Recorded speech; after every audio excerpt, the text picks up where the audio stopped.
అందరికీ నమస్కారం. రోజాస్ తెలుగు డైరీస్ ఛానల్కి స్వాగతం. ఈరోజు మనం యండమూరి వీరేంద్రనాథ్ గారు రచించిన ప్రియురాలు పిలిచే అనే నవలలోని 3వ అధ్యాయంలోని 2వ భాగంలోకి వచ్చేసామండి. చెవులారా వినటానికి సిద్ధం కండి. ప్రతాపరెడ్డి వెళ్ళిపోయాక కార్తికేయ చాలాసేపు అలాగే కూర్చుండిపోయాడు. ఇష్టం లేని యుద్ధంలో గెలిచిన రాజు మృతానికి అమృతానికి తేడా తెలియని స్థితిలో పొందే శ్మశాన వైరాగ్యం.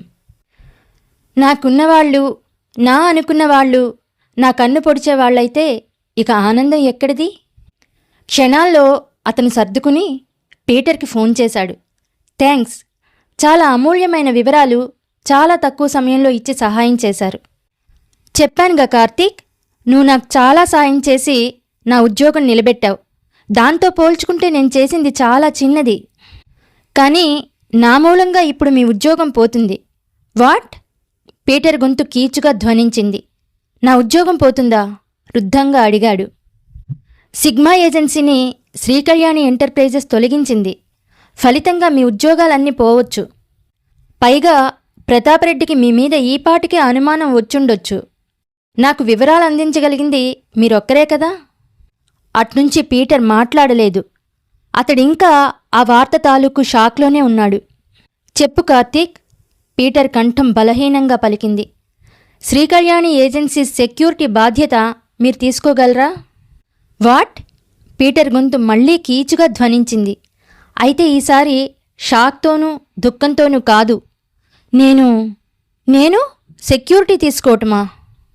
ఆనందంతో అతడి కంఠం వణికింది. మీరొకసారి వెంటనే రండి, మిగతా విషయాలు మాట్లాడుకుందాం. పీటర్ 10 నిమిషాల్లో అక్కడికి వచ్చాడు. అతడి మొహం ఇంకా ఉద్విగ్నంగానే ఉంది. నేను శ్రీకళ్యాణి ఏజెన్సీస్ విజిలెన్స్ ఆఫీసరా? అన్నాడు. అవును, అక్కడి ఎడారిలో మీ బోళాతనం కంగారు చూశాను. ఇప్పుడు ఈరోజు వర్క్లో మీ సిన్సియారిటీ వేగం చూశాను. ఇన్ని అర్హతలున్న వ్యక్తి నాకెక్కడ దొరుకుతాడు? అదీ కాక ఈ ఊరు నుంచి జైసల్మీర్ ఎడారుల వరకు కలిసి ప్రయాణం చేశాం కూడా. పీటర్ కళ్ళల్లో నీళ్లు తిరిగాయి. అవును, తిరిగాం. కానీ అప్పుడు నా ఉద్దేశ్యం వేరు. ఈ కుర్రాడికి ఎలా టోకరా ఇచ్చి ఎడారి మధ్యలో వదిలిపెట్టాలా అన్న రాక్షస ఆలోచనే ఉంది. అలాంటి నన్ను ఈరోజు నువ్వు... ఆ పైన మాట్లాడలేకపోయాడు. నిజంగా అతడికి ఆ రోజు ఉద్యోగం పోతే మరుసటి రోజు నుంచి కుటుంబం మొత్తం వీధిన పడాల్సిన ఆర్థిక స్థితి. కార్తికేయ అన్నట్టు అతడికి బోళాతనం ఉంది. దాంతోపాటు లౌక్యం తెలియనితనం కూడా ఉంది. ఎద్దులా పనిచేయటమే తప్ప 4 రాళ్లు వెనకేసుకోవటం తెలీదు. మొదటి పరిచయంలోనే కార్తికేయ ఈ గుణాలన్నీ గ్రహించాడని కూడా తెలీదు. అందుకే ప్రతాపరెడ్డి మీద అనుమానం వచ్చినప్పుడు అతడి గురించి ఇన్వెస్టిగేట్ చేయటానికి పీటర్ని ఎన్నుకున్నాడు కార్తికేయ. అతడు ఊహించినట్టే కేవలం అరగంటలో అతడికి కావలసిన వివరాలన్నీ సేకరించి పెట్టాడు పీటర్. పీటర్ రాగానే అందరూ అధికారుల్ని పిలిపించాడు కార్తికేయ. ఈయన్ని ఈ రోజు నుంచి మన సంస్థకి విజిలెన్స్ ఆఫీసర్గా నియమిస్తున్నాను అంటూ పరిచయం చేశాడు. పరస్పర పరిచయాలయ్యాక టీ త్రాగి అందరూ నిష్క్రమించారు. పీటర్ని కారెక్కించటానికి బయటికి వస్తూ అడిగాడు. ఆ సిగ్మా ఏజెన్సీలో చేయటానికి ముందు మీరెక్కడ పనిచేసేవారు? సైన్యంలో. కార్తికేయ మొహంలో అప్రయత్నంగా నవ్వు వెలిసింది. ప్రతాపరెడ్డి వెళుతూ నా అంతు చూస్తానని బెదిరించి వెళ్ళాడు. ఒక పోలీస్ అధికారి బారి నుండి మమ్మల్ని రక్షించుకోవటానికి ఒక సైనిక అధికారిని నియమించానన్నమాట అన్నాడు. ఆ మాటలకి పీటర్ పొంగిపోయాడు. పోలీస్ లంచాలకి లొంగుతాడేమో కాని సైనికుడు లొంగడు కార్తీక్, ఉద్వేగంగా అన్నాడు. నేను నిన్ను ఎడారి మధ్యలో వదిలిపెట్టాను. నువ్వు నన్ను ఊబి మధ్య నుంచి రక్షించావు. నువ్వీ రోజు చేసిన సాయానికి నీ రక్షణ కోసం నా ప్రాణాలైనా అర్పిస్తాను. మీరు మొదటి రోజు ఆఫీస్ ఎలా ఉందో చెప్పనేలేదు. ఎంతో చెబుతారనుకున్నాను అంది ఉత్సాహంగా శ్రీకళ్యాణి. అతడు ఆమె వైపు బ్లాంక్గా చూసి నిజం చెప్పమంటావా అన్నాడు. చెప్పండి. అతడు చెప్పబోయి ఆగిపోయాడు. ఏం చెప్తాడు? ఒక గుర్తు తెలియని చిత్రకారుడు నల్లటి క్యాన్వాస్ మీద నా మనసుని బొమ్మగా గీస్తే ఇది ఇంత వికృతంగా ఉందా అన్న ఆత్మన్యూనతా భావంతో ఆత్మహత్య చేసుకుంటాను. ఈరోజు నా మనసు నాకు అంత స్పష్టంగా కనపడింది.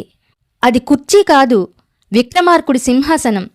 అందులో కూర్చోగానే నేను మారిపోయాను. ఒకరి మీద మరొకరిని డిటెక్టివ్గా నియమించి ఉద్యోగంలో తీసేశాను. ఒకరితో శత్రుత్వం పెంచుకున్నాను, మరొకరి మీద నిఘా పెట్టాను. అన్నిటికన్నా ముఖ్యంగా నా కుంచెని, నా మనసు కుంచెని, అవును నా కుంచెని, సప్తవర్ణాల్ని స్నేహంగా పలుకరించే నా కుంచెని మేఘాల పొత్తిళ్లలో పడుకున్న చందమామ చెక్కిలి మించి గులాబీ రంగుని, వాగుల్లోనూ వంకల్లోనూ చెరువుల్లోనూ దొరువుల్లోనూ నీటి చెంపల్ని తాకుతూ వయ్యారంగా సాగిపోయే చేపపిల్ల కళ్లల్లోంచి నీలిరంగుని, వెన్నెల తాకిడికే కందిపోయి మంచులో శీతల స్నానం చేసే సన్నజాజుల రేకుల దొప్పల్లోంచి తెలుపుని, మునికాళ్ల మీద నుంచి 2 నక్షత్రాలు ముద్దు పెట్టుకుంటున్న వేళ చెదిరిన చీకట్లోంచి నలుపుని, ముగ్గుల గొబ్బికి పసుపు కుంకుమలద్దే సిగ్గుల దొంతి బుగ్గల అరుణిమని, సూర్యుడికన్నా ముందే చూసి పట్టుకుని అందులోంచి ఎరుపు పసుపుల్ని తీసుకునే నా కుంచ, స్వచ్ఛత తప్ప మరేమీ తెలియని నా మనసు కుంచ ఈరోజు ఒక వాస్తవాన్ని నగ్నంగా చిత్రీకరించింది. ఇదంతా నీకెలా చెప్పను? మాట్లాడరేం? కళ్యాణి, నువ్వేమీ అనుకోకపోతే నన్నీ బంధాన్నించి విముక్తుణ్ణి చెయ్యి అన్నాడు. ఆమె తెల్లబోయి అంతలోనే తేరుకుని నవ్వేస్తూ, ఏంటి ఏవో గ్రంథాల్లో మాటలు మాట్లాడుతున్నారు అంది. కాదు కళ్యాణి, నేనీ వ్యాపారానికి తగను. ఇంకెవరినైనా నియమిద్దాం, లేకపోతే అన్నీ అమ్మేద్దాం. మీరీ వ్యాపారానికి తగరా? ఎవరైనా వింటే నవ్విపోతారు. ఈరోజు మీరు చేసిన పనులకి, తీసుకున్న నిర్ణయాలకి మన వాళ్ళందరూ స్టన్ అయిపోయారు. చెయ్యగలగటం వేరు, చెయ్యటం ఇష్టం లేకపోవటం వేరు. ఆమె మొహం మీద నవ్వు మాయమైంది. ఎందుకిష్టం లేదు? డబ్బు లేకపోతే ఎలా బ్రతుకుతాం అంది అర్థం కానట్టు. Air conditioned bedroom, AC car, సంవత్సరానికి ఒకసారి విదేశీయానం అన్నీ కలుపుకున్న 10 లక్షల ఆస్తి మీద వచ్చే వడ్డీ చాలదా కళ్యాణి? ఎందుకీ టెన్షన్? మరి రోజంతా ఏం పని చేస్తాం? రోజంతా ఏమీ చెయ్యొద్దంటం లేదు, రోజంతా చెయ్యొద్దంటున్నాను. మన జీవితాల్లో షాపింగు, ఏసీ కార్లు తప్ప మరేమీ మిగలటం లేదు కళ్యాణి. ఓ చిరునవ్వు. వర్షం రాత్రి కుటుంబంతో సరదాగా కబుర్లు, ఆర్తిగా కంఠాన్ని పెనవేసుకున్న ఓ చెయ్యి, పిల్లలు, టాటాలు అన్నీ ఉంటాయేమో కానీ వీటిని గమనించడం మాత్రం ఉండదు. రాత్రంతా జారిపడిన మల్లెల్ని తెల్లవారుజామునే చూసి ఆస్వాదించే శక్తి ఉండదు. నేను భావుకత్వంతో మాట్లాడటం లేదు కళ్యాణి. రోజుకో, నెలకో, సంవత్సరానికో ఏదో ఒక సౌందర్యం, మరేదో సంతోషం మునివేళ్లతో మనసుని మీటకపోతే ఇక జీవితాలెందుకు? కానీ మన సంతోషాలన్నీ అవతలి వాళ్ల ఓటముల మీద ఆధారపడి ఉండటం ఎంత దురదృష్టకరమైన విషయం. నేనిదంతా చెయ్యలేక, వ్యాపార విషయాలు నిర్వర్తించలేక చెప్పటం లేదు. తృప్తికి మించిన తృప్తి మరొకటి లేదు. పక్కింటి భార్యాభర్తల పోరాటం చూడటం కన్నా జారిపడే వర్షపు చినుకుని చూడటం తృప్తినిస్తుంది. 1,00,000 రూపాయలు ఇన్కమ్ ట్యాక్స్ ఎగ్గొట్టం కన్నా ఒక మంచి పుస్తకం చదవటం తృప్తినిస్తుంది. జమీందారికి కొడుగ్గా, ఒక బికారికి వారసుడిగా నేను చెప్పగలను ఈ సత్యం. ఎక్కడ నీలివర్ణపు మేఘాలు పవిత్రంగా చిరునవ్వు ఒలికిస్తూ వర్షాక్షీత దీవెనలు కురిపిస్తాయో, ఎక్కడ మమతల నునులేత కెరటాలు తల్లిపాలకు మల్లే స్వచ్ఛంగా పొంగి పొర్లుతాయో, ఎక్కడ పావురాళ్ల రెక్కల నీడల్లో మనిషి శాంతిగా బ్రతకగలడో అక్కడే ఉంటుంది ఆనందం. ఏంటి మీరేమీ మాట్లాడటం లేదు? అతను ఉలిక్కిపడి, ఏమడిగావు కళ్యాణి నువ్వు అన్నాడు. మరి రోజంతా ఏం పని చేస్తాం అని అడిగాను. నేను దీనికి జవాబు చెప్పలేదా? అయ్యో, నా నోటికి కూడా మనసు సహకరించడం లేదా? ఇంతవరకు చేతులకే అనుకున్నాను. అతను సర్దుకుని, దానికేం గాని, నీ గుండె ఆగిపోయే వార్త చెబుతాను, సిద్ధంగా ఉండు అన్నాడు. ఆమె నవ్వి, ఆనందంతోనా విషాదంతోనా అంది షాక్తో. ఏంటది? సిగ్మా డిటెక్టివ్ ఏజెన్సీస్ ప్రతాపరెడ్డిని ఉద్యోగంలోంచి తొలగించాను. ఏమిటి? ఆమె అప్రయత్నంగా అరిచిందో, అతడన్నట్లు షాక్ తగిలిందో కానీ గొంతు మాత్రం జీరబోయింది. అవును కళ్యాణి అంటూ మొత్తం జరిగిందంతా చెప్పాడు. ఆమె చాలాసేపు మాట్లాడలేదు.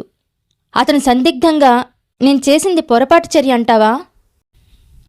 ఎలా చెప్పాలా అన్నట్టు ఆమె కళ్ళు విప్పారితం చేసి చూసింది. క్రమక్రమంగా ఆమె కళ్ళల్లో అల్లరి చోటు చేసుకుంది. ఇలా దగ్గరకు రండి అంది. అతను వేరే మూడ్లో ఉండి దేనికి అన్నాడు. ఆమె చిలిపిగా ఒక కన్ను మూసి మరో కన్ను తెరిచి రెప్ప వాల్చింది. అర్థమై అతడామె మీదకు వంగాడు. అతడి పెదవుల మధ్యకు ఆమె నాలికను చొప్పించి పై పదవి వెనుక భాగాన్ని సుతారంగా రాసింది. జీవితంలో మొదటి ముద్దు మెదడు బ్లాంక్ అయి అసలేమీ గుర్తుండదట. రెండో ముద్దు ఒక తుషార పవనం, వెన్నుపూస మీద నుంచి వెళ్ళిపోయినట్టు ఏదో కాస్త తెలుస్తుందట. ఇక మూడో ముద్దు నుంచి అప్పటి వరకు మామూలుగా వ్రాసుకుపోతున్న రచయితకి ఒక మంచి సిచ్యువేషన్ దొరికి దాన్ని విజృంభించి రాయటానికి అయత్తమవగానే భావనాలోకపు వర్ణాలన్నీ ఒకదాన్నొకటి నన్ను వ్రాయవా, నన్ను వాడుకోవా అంటూ తోసుకొచ్చినట్టు ముద్దు పెట్టుకుంటున్నప్పుడు శరీరపు నలుమూలల నుంచి అవయవాలన్నీ మాక్కొంచెం ఇవ్వవా, ఆ సంతోషం మాక్కొంచెం పంచవా అంటూ నరాల కొనలతో సందేశం పంపిస్తాయట. అందుకే 2 నిమిషాల కన్నా తక్కువసేపు ముద్దు పెట్టుకునే వాళ్ళకి వయసు పెరిగే కొద్దీ నరాల బలహీనత వస్తుందట.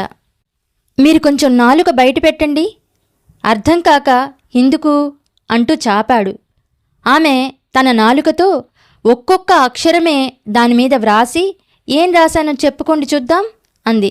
అర్థం కావటం లేదు. మొత్తం 19 అక్షరాలు 5 పదాలు అంటూ అతడి నాలిక మీద మళ్లీ రాసింది. అతడు ఒక్కొక్క అక్షరం చెప్పటం పూర్తి చేసి you are a wonderful man అని ఆమె నుంచి విడివడి ఎందుకట అన్నాడు. ఇంతకాలం నాకు ఆ ₹1,00,000 గురించి అనుమానమే రాలేదు.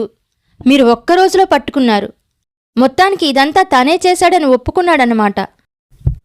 ఏది ఏమైనా మీరు నాకన్నా పెద్ద పారిశ్రామికవేత్త అవుతారు. బాబోయ్ వద్దు, ఇంకో 4 రోజులు ఆ వ్యాపారంలో ఉంటే చివరికి హిమాలయాల్లో చేరి సన్యాసుల్లో కలిసిపోతాను. అలా అనకండి, తథాస్తు దేవతలుంటారట అంది. అంతటి అమ్మాయి కూడా అలా మాట్లాడడం అతడికి గమ్మత్తుగా ఉంది. అది సరేగాని వచ్చే నెల నేను సిమ్లా వెళతాను. 2 రోజులే, వచ్చాక ఆలోచిద్దాం అన్నాడు. మీరు లేకుండా 2 రోజులా అంది దిగులుగా. అతడు నవ్వి పెళ్ళై వారం కూడా కాలేదు అన్నాడు ఉడికిస్తున్నట్టు. హృదయం వర్జిన్గా ఉన్నవాళ్లు పెళ్ళైన మొదటి రోజుకే భర్తంటే తల మునకలయ్యే ప్రేమలో పడతారు. అలా పడకపోతే వారిలో ఏదో డిఫెక్ట్ ఉందన్నమాట. అంటే నా హృదయం వర్జిన్ కాదంటావా? ఏమో, సిమ్లా అంటున్నారు అల్లరిగా నవ్వింది. అసలే చలికాలం వస్తోంది, అక్కడేమో మంచుకొండలు అంటూ అతడు చెవి మెలిపెట్టగానే కెవ్వున అరుస్తూ బాబోయ్ వదలండి, ఇంతకీ ఎందుకట సిమ్లా అంది. కల్చరల్ మీట్ ఉంది. నాట్యం, నాటకం, చిత్రలేఖనంలో దేశపు అత్యున్నత బహుమతినిచ్చే పోటీలున్నాయి. చూడటానికి వెళ్తున్నాను. National level competition. దానికి మీరు ఎంట్రీ పంపించారా? ఎంట్రీనా? ఇంకా నయం. Entry fee ₹5,000. అదో లెక్క. ఇప్పుడు కాకపోవచ్చు, వారం రోజుల క్రితం నా సర్వస్వం అమ్మినా 500 వచ్చేది కాదు. అయినా ఇప్పుడు ఎంట్రీకి ఎక్కువ టైం లేదులే, ప్రేక్షకుడిలా వెళతాను. మీలో నాకు నచ్చిన మరో విషయం చెప్పనా? ఒకసారి ఇది నాకు సంబంధించిన విషయం అనుకున్నాక ఎవరి సలహాలు అవసరం లేకుండా మీరే నిర్ణయాలు తీసుకుంటారు. ఇన్నేళ్లుగా మనకు పనిచేస్తున్న సిగ్మా ఏజెన్సీస్ని ఒక్క క్షణంలో తొలగించారు. కనీసం నాకు చెప్పాలని కూడా అనిపించకపోవటం అది ఉత్తమ ఎగ్జిక్యూటివ్ లక్షణం. మనస్ఫూర్తిగా బాధ్యత తీసుకున్న వాళ్ళకే ఆ నిర్ణయం తీసుకునే ధీమా వస్తుంది. I like it. మీ చేతుల్లో ఈ కళ్యాణి, శ్రీ కళ్యాణి ఏజెన్సీస్ 2 నిశ్చితంగా ఉండొచ్చు. థ్యాంక్స్ అన్నాడతడు మనస్ఫూర్తిగా. ఆమె మెడకి వక్షానికి మధ్యగా చెయ్యి వేసి ఆమెను దగ్గరకు లాక్కుని పొదివి పట్టుకుని తన గడ్డం క్రింద ఆమె తలని అమర్చుకుని తన ఊపిరికి కదిలే ఆమె ముంగుర్లను చూస్తూ నిద్రపోవటం అతడు కొత్తగా చేసుకున్న అలవాటు. అలా అతడు నిద్రకు ఉపక్రమిస్తూ ఉండగా ఆమె సాలోచనగా అంది, ఎంత మోసపోయాను. మధ్యాహ్నం ఆ ప్రతాపరెడ్డి వచ్చి మీరు బాంబే టెలిఫోన్ చేశారంటే మనిద్దరి మధ్య గొడవలు సృష్టించడానికి నాటకం ఆడుతున్నాడు అనుకోలేకపోయాను. ఏదో గొప్ప విషయం ఇన్వెస్టిగేట్ చేస్తున్నాడు అనుకున్నాను. ఒక సందిగ్ధం కొవ్వొత్తి వెలుగులా రెపరెపా కొట్టుకుంటుండగా అడిగాడు, ఎప్పుడొచ్చాడు? పొద్దున్న 11ంటికి. అరికాళ్లల్లోంచి 1000 కాళ్ల జెర్రి గుండెల్లోకి జరజరా పాకిన అనుభూతి అతడిని సన్నగా వణికించింది. పొద్దున్న 11ంటికి అంటే తను లంచ్కి రాకముందు. అది తెలిసి కూడా తను ఇంటికి వచ్చినప్పుడు తన భార్య తనకి విషయం చెప్పలేదు. ఇది నాకు సంబంధించిన విషయం అనుకున్నాక ఎవరికీ చెప్పనవసరం లేదు అనుకోవటం ఉత్తమ ఎగ్జిక్యూటివ్ లక్షణం. తనకు కూడానా? వెలుగు కోసం రాత్రి వేదనను చీకటి తనలో దాచుకున్నట్టు అతడు గుండె చిక్కబట్టుకున్నాడు. ఆ టెలిఫోన్ రిజిస్టర్ కాగితం నీకు చూపించాడా? అవునండి. అంతా నాలోనో నాకు తెలియకుండానో నాలో జరుగుతున్న మానసిక సంఘర్షణ, నా స్పృహ రాహిత్యంలోనే గుండె గులాబీ దండై గుపాళించటం లేదెందుకు? మనసంతా వెల్లవేసినట్టు ఒక్కసారిగా ఇలా అయిపోయిందేమిటి? మనుష్యులు ఎలా ప్రవర్తించాలని ప్రశ్నించుకోవటమంతా అవివేకం మరొకటి లేదేమో. ఇలా జరగకుండా ఉంటే బావుండేది అనుకుంటాం కానీ మనోవైరుధ్యాలు తర్కానికి అందనివి కదా. నా భార్య తన మీద కన్నా నా మీదే ఎక్కువ నమ్మకం పెంచుకుంది అని క్షణం క్రితమే అనుకున్నాను. ఈ క్షణం అనేది ఎంత కర్కశమైనది! క్షణంలో ఆనందాన్ని విషాదంగా మారుస్తుంది, విషాదాన్ని వేదాంతంగా చీలుస్తుంది. నిద్ర రాక అతడు కిందికొచ్చాడు. హాల్లో ఆహ్వానిస్తున్నట్లుగా పెయింటింగ్ స్టాండ్. అతడు చేతుల్లోకి బ్రష్ తీసుకున్నాడు. గుండెలోంచి బాధని పిచికారీ చేస్తున్నట్టు బ్రష్ చిమ్ముతున్న రంగులు. వర్ణమిశ్రమంతో హృదయ మైథునం గంటసేపు జరిగాక అతడి ఆవేశం చల్లారింది. మనసుని సమర్థించుకున్నాడు. ఆమె చేసిన తప్పేముంది? తరువాత తీరిగ్గా చెబుతామని అనుకుని ఉంటుంది అనుకున్నాడు. అంతలో బెల్ మ్రోగింది. చేతులు కదల్చనవసరం లేకుండా పనివాళ్లకి హాల్లోకి సూచనలు ఇచ్చేటట్టు తనంతట తాను నిర్దేశింపబడిన టెలిఫోన్ నెంబర్లకి ఫోన్ చేసుకునేట్టు శ్రీకళ్యాణి పక్క దగ్గర్నుంచి ఏర్పాటు చేసిన బెల్ శబ్దానికి అతడు పైకి వెళ్ళాడు. ఆమెను చూసి, నువ్వింకా నిద్రపోలేదా అన్నాడు. లేదు, చిన్న పనుంటే పూర్తి చేశాను. పనా? పనేమిటి? ఆశ్చర్యంగా అడిగాడు. మన సెక్రటరీకి ఫోన్ చేసి ఒక పని పూర్తి చేయించాను. దానికేం గాని ఒక ప్రశ్నకి సమాధానం చెప్పండి. నేను మంచిదాన్నా కాదా? అతడు నవ్వుతూ, ఎందరో భార్యలు తమ తమ భర్తల్ని ఈ ప్రశ్న అడిగి పాజిటివ్గానో నిశ్శబ్దంగానో సమాధానం పొంది ఉంటారు. నెగిటివ్గా ఏ భర్త సమాధానం చెప్పినా దాఖలాలు చరిత్రలు లేవు అన్నాడు. బాబోయ్, అదంతా ఎందుకుగాని రేపొద్దున్నే మీ సిమ్లా టికెట్ వస్తుంది. ఇప్పుడు నువ్వు ఫోన్ చేసింది టికెట్ కోసమా? కాదు, అంతకన్నా మంచి న్యూస్. ఆ టేప్ రికార్డర్ ఆన్ చేయండి, చెప్తాను. అతడు ఆన్ చేసి, ఏమిటబ్బా అంత మంచి న్యూస్ అన్నాడు. టేప్లోంచి హిందీ పాట వస్తోంది. నేషనల్ లెవెల్ కాంపిటీషన్లో మీ ఎంట్రీ కూడా చేరుస్తున్నారు అన్నదామె. అతడు తబ్బిబ్బై నమ్మసక్యం కానట్టు, నిజమా అన్నాడు ఎగ్జైటింగ్గా. కాని ఆ పోటీకి ఆఖరి తేదీ. ఆమె గర్వంగా తలగిరేసి, మరి శ్రీకళ్యాణి అంటే ఏమిటనుకున్నారు? మీ భార్యని తక్కువ అంచనా వేయకండి. భార్యల్ని తక్కువ అంచనా వేసిన మగవాళ్లంతా తరువాత నడుము నొప్పితో బాధపడ్డారు అంది. ఆమె చివరి మాటలు అతను పట్టించుకోలేదు. ఏడుస్తున్న చిన్నపిల్లవాడికి తల్లి తాయిలం పెట్టగానే సంబరపడినంత స్వచ్ఛంగా, అమాయకంగా థ్యాంక్స్ శ్రీకళ్యాణి అన్నాడు. ఆమె నవ్వుతూ, 2 రోజుల్లో వచ్చేయండి. మంచు కొండలు తెల్లదనం అంటూ అక్కడే ఉండిపోకండి. అసలే సిమ్లాలో మంచు తుఫాన్లు ఎక్కువట అంది. అతడు ఆమెను దగ్గరికి తీసుకుని మరి మాట్లాడనివ్వలేదు. టేప్లో ఇంకా మహమ్మద్ రఫీ పాట వస్తూనే ఉంది. ఆ రోజు ఇల్లంతా హడావిడిగా ఉంది. నగరంలో నలుమూల నుంచి భక్తకోటి శ్రీకళ్యాణి ఇంటికి వస్తున్నారు. రోడ్డు చివరి వరకు కార్లు బార్లు తీర్చి ఉన్నాయి. సరిగ్గా 9 గంటల 10 నిమిషాలకు స్వామి ధ్రువానంద కారు ఆ ఇంటిలోకి ప్రవేశించింది. శ్రీకళ్యాణికి ఆప్తమిత్రుడు, కోటీశ్వరుడు అయిన మరో వ్యాపారవేత్త స్వామి ధ్రువానందని హృషికేశ్ నుంచి ఆహ్వానించారు. ఆయన ఢిల్లీ వరకు కారులో వచ్చి అక్కడ్నుంచి విమానంలో వచ్చారు. శ్రీకళ్యాణికి దానంతట అదే బాగవ్వాలని, తామేమీ చెయ్యలేమని డాక్టర్లు పెదవి విరిచినప్పుడు తోటి పారిశ్రామికవేత్త ఈ స్వామికి సజెస్ట్ చేశాడు. రాజు తలుచుకుంటే ఇంక కొదవేమున్నది? వెంటనే ఆయనకి కబురు వెళ్ళింది. ఈ ఏర్పాట్లన్నీ కార్తికేయ చూశాడు. పొద్దున్నే వచ్చిన భక్తకోటికి ఫలహారాలు అందించటం నుంచి స్వామి స్పీచ్ వరకు అతని పర్యవేక్షణలోనే జరిగాయి. మధ్యాహ్నం స్వామి విశ్రమించారు. అతి దగ్గర వాళ్ళు, చాలా పెద్దవాళ్లు మాత్రమే హాల్లో కూర్చున్నారు. స్వామివారి మహిమలు వాళ్ళు చెప్పుకుంటూ ఉంటే కార్తికేయ నిశ్శబ్దంగా విన్నాడు. సాయంత్రం 5ంటికి స్వామి శ్రీకళ్యాణిని పరీక్షించాడు. అందరిలోనూ టెన్షన్. స్వామి గాఢంగా నిశ్వసించారు. విషప్రభావం చాలా ఎక్కువగా ఉంది. కొన్ని రోజులకి అది తగ్గుతుంది. కాస్త వెసులుబాటు కనపడుతుంది. కాస్తంటే చేతులు గాని కాళ్ళు గాని. అది డాక్టర్లే చెప్పారు కదా అనుకున్నాడు కార్తికేయ. నేను ఋషికేశ్ వెళ్ళగానే మందు పంపిస్తాను అన్నాడు స్వామి. కార్తికేయ తలూపాడు. మనని కష్టపెట్టే విషయం ఏదైనా జరిగితే మనసుకి బాధ కలుగుతుంది. మనకి ఇష్టం లేని విషయం ఏదైనా చేయవలసి వస్తే మనసులో ఘర్షణ జరుగుతుంది. భరించలేని దుఃఖం కలిగితే మనతో పాటు మనసు దుఃఖిస్తుంది. ఆనందం, దుఃఖం, భయం, ఘర్షణ ఇవన్నీ మనసుకు సంబంధించిన రకరకాల స్థాయి భావాలు. కానీ వీటన్నిటికన్నా భయంకరమైన స్థితి మరొకటి ఉంది. అది మనసులో నిశ్శబ్దం, నిద్రపోవటం. ఏమీ తోచదు. బాధ ఎందుకో తెలీదు. విసుగ్గా, చిరాగ్గా మాత్రం ఉంటుంది.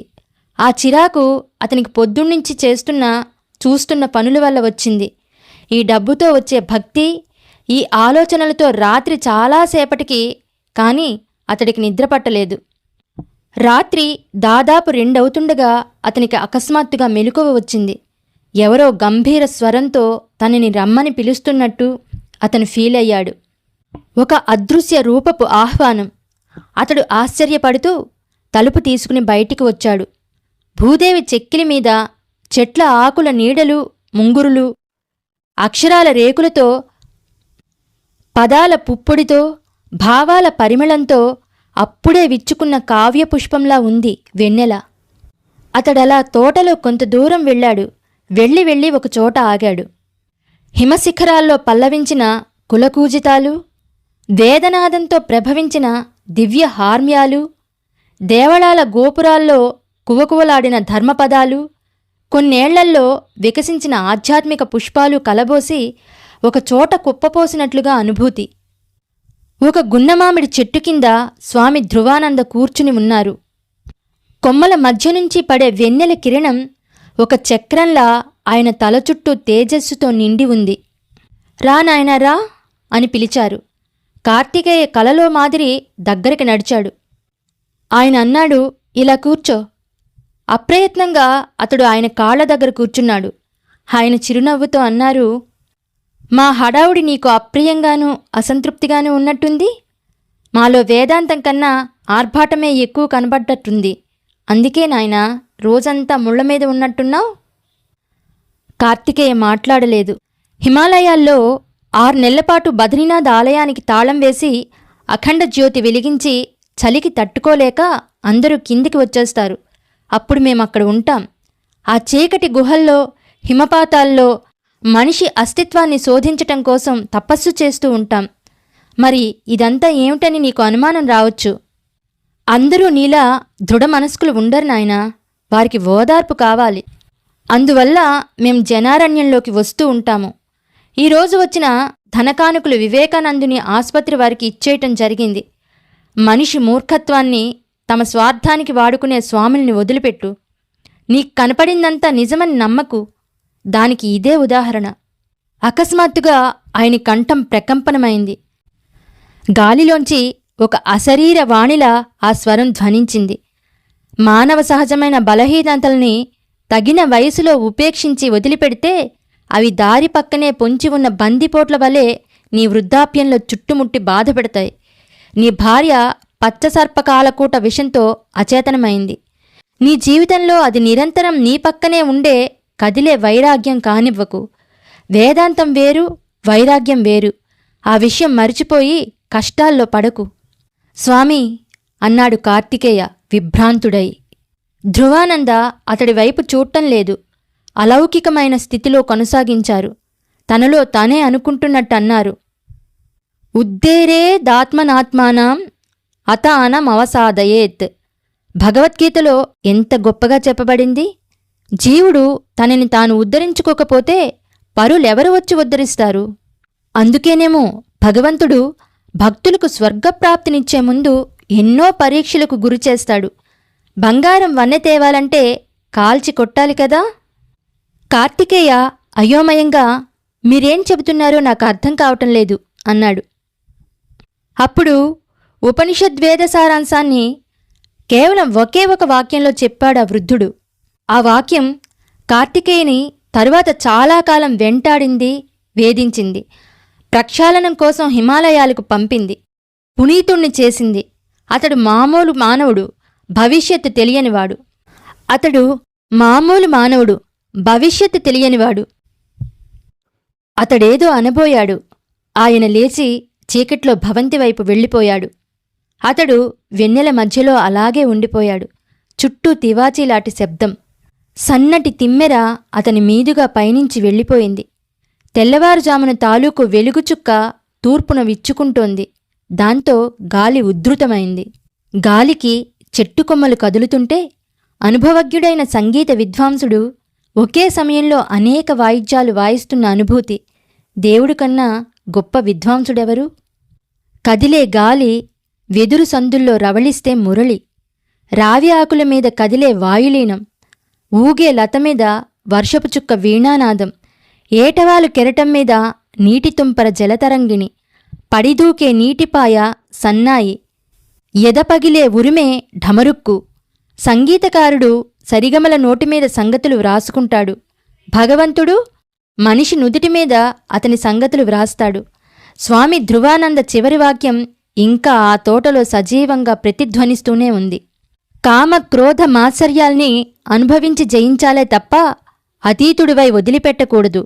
జయిస్తే వేదాంతం, వదిలిపెడితే వైరాగ్యం. తెల్లవారుజామున 5ంటికి అతడు నిద్రలో పక్కన తడిమి చూశాడు. ఆమె లేదు. అతడు సందిగ్ధంతోనూ మళ్లీ తడిమాడు. ఆమె లేదు. అతడు చప్పున లేచి కూర్చున్నాడు. పక్క ఖాళీగా ఉంది. లైట్ వేశాడు. గదంతా వెలుతురు తెల్లచీరలా పరుచుకుంది. అతడికేమీ అర్థం కాలేదు. రివ్వున పక్కదిగి శ్రీ అన్నాడు. ఎక్కడా అలికిడి లేదు.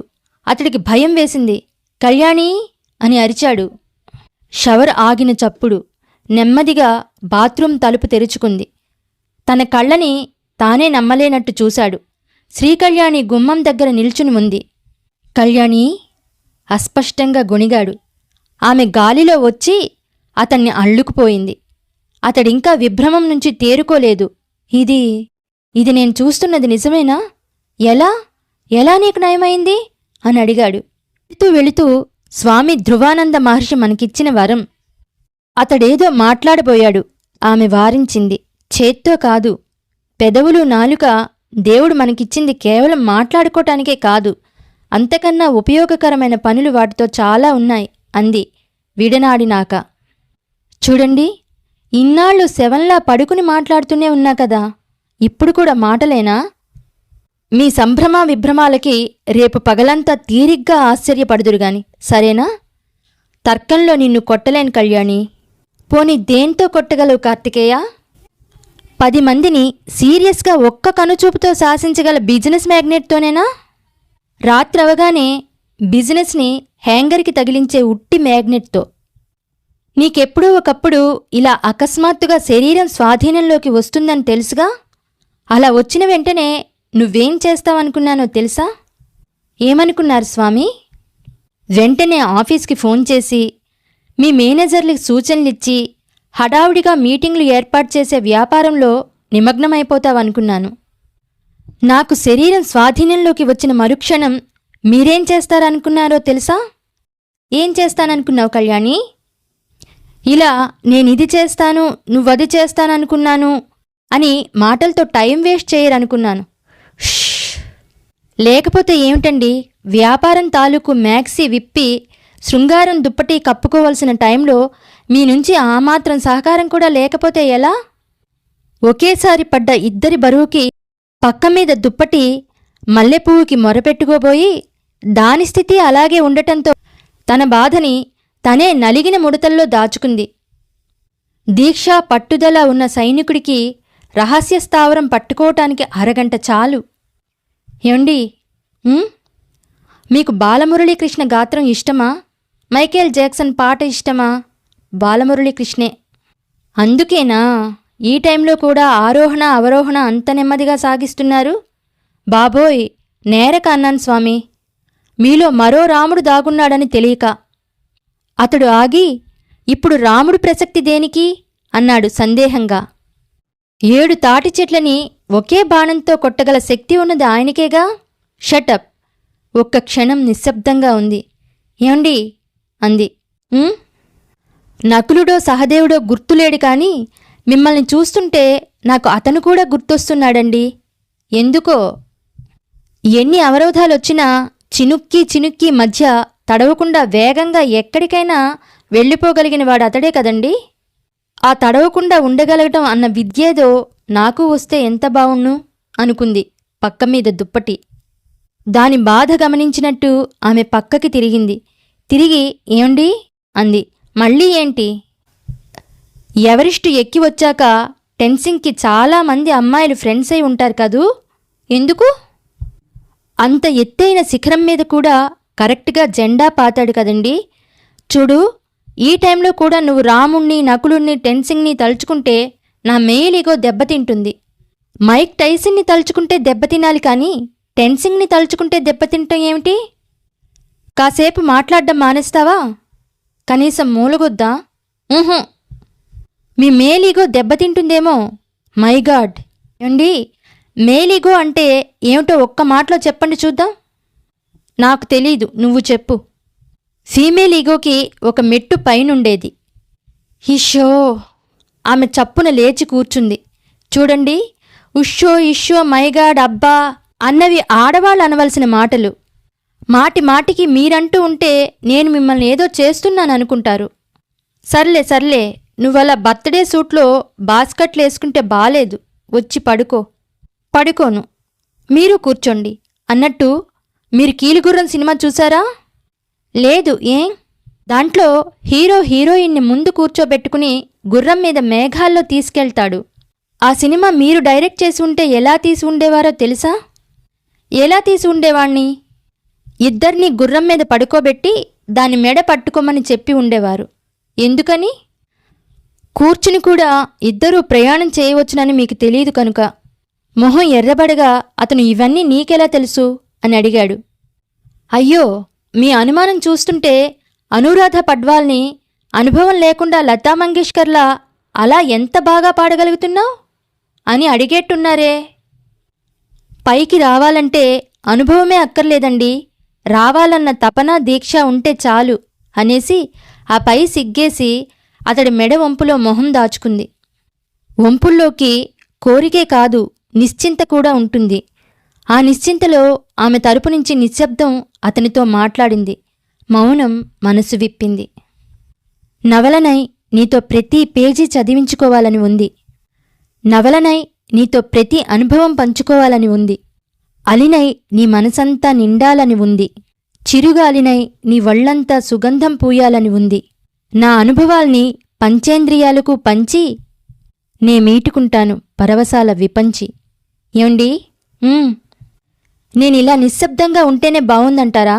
గొప్ప రహస్యం కనుక్కున్నట్టంది. చూడు, ఇంత గొప్ప ఆనందాన్ని అనుభవిస్తున్నప్పుడు అనవసరంగా కళ్ళకి చెవులకి నోటికి పని పెట్టకపోతే మెదడుకి కాస్త ఏకాగ్రత ఎక్కువ దొరుకుతుంది. దాన్నే రసానుభూతి అంటారు. అబ్బా, మరీ లతా మంగేష్కర్లా ఎంత అనుభవంతో మాట్లాడుతున్నారండి. మరేమో మరి ముక్కుకి తప్పదనుకో గాలి పీల్చటం. నాలుక్కి దానికి ఎగ్జెప్షన్. మరి చేతులకి? అబ్బబ్బా, చేతులు కాళ్ళు కదలొచ్చు. నీ చెప్పేది ఈ టైంలో లొడలొడా వాగటం గురించి అన్నాడు విసుగ్గా. ఆమె ఓ 2 నిమిషాలు అలాగే స్తబ్దుగా పడుకుని తనలో తనే అనుకుంటున్నట్టుగా, ఎంత పిచ్చిదానండి నేను. ఇంతకాలం పిల్లలు పుట్టాలంటే ఏమేమో చెయ్యాలనుకునేదాన్ని. ముక్కుతో గాలి పీలుస్తూ నాలుక చేతులు కాళ్ళు కదిపితే చాలన్నమాట అంది. ఆమెలోంచి ఒక్కసారిగా అతను విడివడి నిన్ను అన్నాడు కోపము కసి మిళితమైన స్వరంతో. ఆమె అమాయకంగా మొహం పెట్టి అబ్బే మనిద్దరం అనవసరంగా కష్టపడుతున్నామేమో అని అంది. ఆ తరువాత ఎంత ఆపుకున్నా నవ్వు ఆగలేదు. ఏమండి, మరీ ఇలా మాట్లాడేస్తున్నానని ఏమీ అనుకోకండి. అమెరికాలో చూసొచ్చిన ఎక్స్-రేటెడ్ సినిమాల ప్రభావం, మరీ బరితెగించిన దాన్లా. చచా, ఆమెను ఆపుతూ అన్నాడు. భార్య అయినా భర్తయినా ఎన్నేళ్లు గడిచినా, ఎంత వయసు పైబడినా అందమైన, అద్భుతమైన, అపురూపమైన కమ్యూనికేషన్ని తెంపేసుకోకూడదు కళ్యాణి.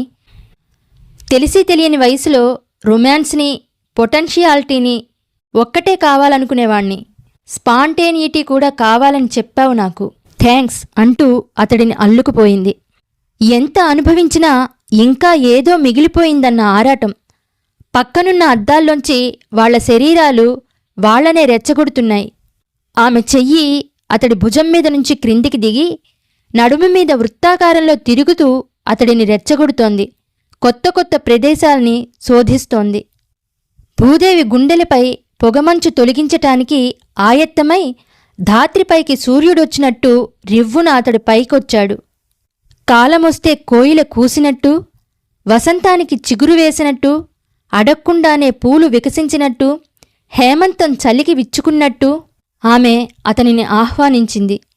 చిరుగాలికి ఊగే గడ్డి పరకలు సైతం అతడి నడుము కదలికలను చూసి లయ నేర్చుకోవాలన్నట్టు అతడు కదిలాడు. పెదవి మీద దంతం ప్రేమలేఖ రాస్తున్నట్టు ఆమె తీయగా మూలిగి అతడిని మరింత గట్టిగా గోళ్లతో నొక్కితే ఆ గుచ్చిన చోటల్లా నునువెచ్చగా ఆవేశం హెచ్చవగా కుచ్చులు కుచ్చులుగా ఉచ్చులు బిగించి అతడామెను మచ్చిక చేస్తున్నాడు.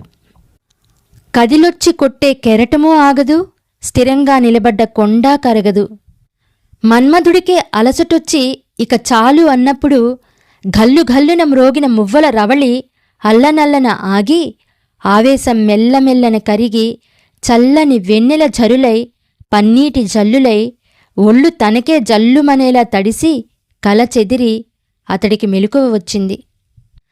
ప్రియనేస్తాలు, ఇక్కడితో 3వ అధ్యాయం పూర్తయింది. ఈ కథ కనుక మీకు నచ్చినట్లయితే తప్పకుండా నా ఛానల్ని సబ్స్క్రైబ్ చేయండి, కామెంట్ చేయండి, లైక్ చేయండి, షేర్ చేయండి.